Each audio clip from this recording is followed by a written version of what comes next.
बोलो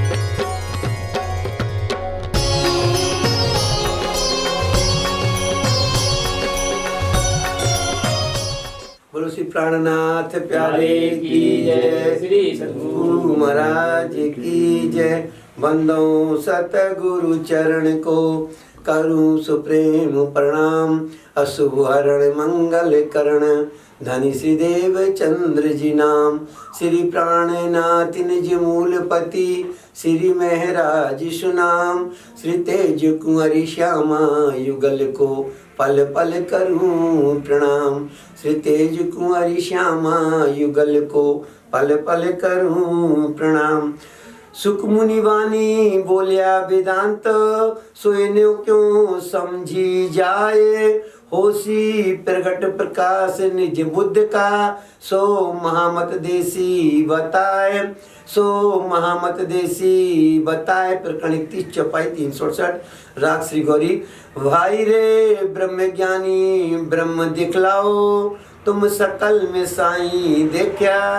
ये संसार सकल है स्वप्ना तो तुम पार ब्रह्म क्यों पेख्या। तो तुम पार ब्रह्म क्यों देखा। प्रणाम। प्रसंग उस समय का है जब महामती स्वामी प्राणनाथ जी महाराज विक्रम संवत 1735 हरिद्वार में कुंभ के मेले में पहुंचते हैं, जहां चारों संप्रदाय के लोग, 10 नाम संन्यास मत के लोग, 6 दर्शन शास्त्र को मानने वाले लोग थे। वेद में एक युक्ति आती है, एक सर्वन्नम वृंद खलिंदम।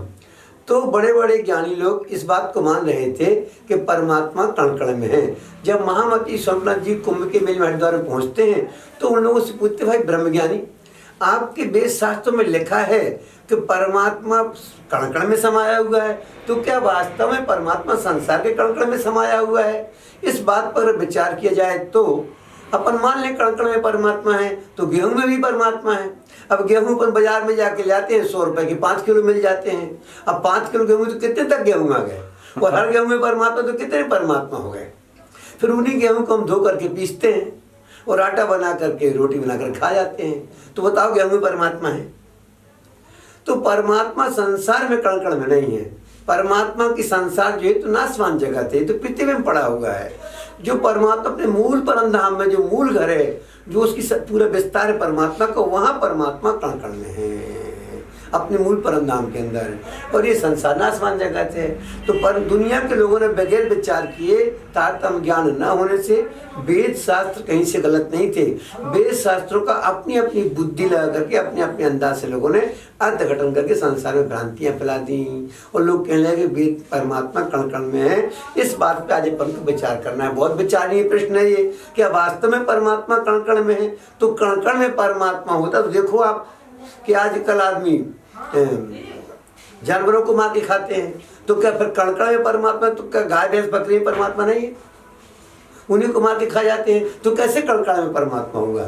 फिर कबीरदास जी तो इतना क्लियर करते हैं। कबीरदास जी कहते हैं, पिंड में होता तो मरता ना कोई, और ब्रह्मांड में होता तो देखता सब कोई। पिंड ब्रह्मांड दो ही से न्यारा, सो कहें कहीं साईं हमारा। और महामती प्राणनाथ जी कहते हैं कि भाई ब्रह्मज्ञानी, ब्रह्म को जानने वाले ब्रह्मज्ञानियों, आप परमात्मा को किस तरह से कण कण में संसार में प्रतिपादित करते हो? अगर परमात्मा कण कण में होता तो फिर कोई न झूठ बोलता और न ये ज्ञान शास्त्रों की कोई आवश्यकता ही नहीं थी, क्योंकि परमात्मा ज्ञानी है। और कण कण में परमात्मा तो हर कोई ज्ञानी होना चाहिए। फिर शास्त्र किस लिए बनाएंगे? धर्म किस लिए बना है? इसलिए परमात्मा संसार में कण कण में नहीं है। परमात्मा का सत्ता का संसार है, ये नाशवान जगत है।